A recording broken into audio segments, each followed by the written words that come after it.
തൊഴിലുറപ്പ് നിയമ ഭേദഗതി ബില്ലിനെതിരെ പ്രതിഷേധം ശക്തമാക്കി കേരളം. സാധ്യമായ എല്ലാ രീതിയിലും ബില്ലിനെ പ്രതിരോധിക്കുമെന്ന് മന്ത്രി എം.പി. രാജേഷ് പറഞ്ഞു.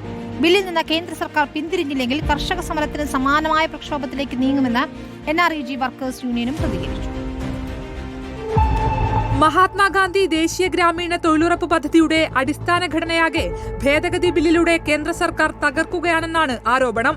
തൊഴിലവകാശം എന്ന പദ്ധതിയുടെ തത്വം അട്ടിമറിക്കുകയാണെന്നും തദ്ദേശ സ്വയംഭരണ വകുപ്പ് മന്ത്രി എം.പി. രാജേഷ് വിമർശിച്ചു. അപ്പൊ യഥാർത്ഥത്തിൽ ഈ പഞ്ചസാരയിൽ പുരട്ടിയൊരു വിഷമാണ് ഈ വ്യവസ്ഥ. ഫലത്തിൽ തൊഴിലുറപ്പ് പദ്ധതി നടത്തരുത് എന്ന് പറയുന്നതിന് തുല്യമാണ് കാർഷിക സീസണിൽ പ്രവൃത്തി നടത്തരുത് എന്ന് പറയുന്നത്. ബില്ലിലൂടെ കേന്ദ്ര സർക്കാർ രാഷ്ട്രപിതാവിനെ വീണ്ടും വധിക്കുകയാണെന്നാണ് CPIM വിമർശനം.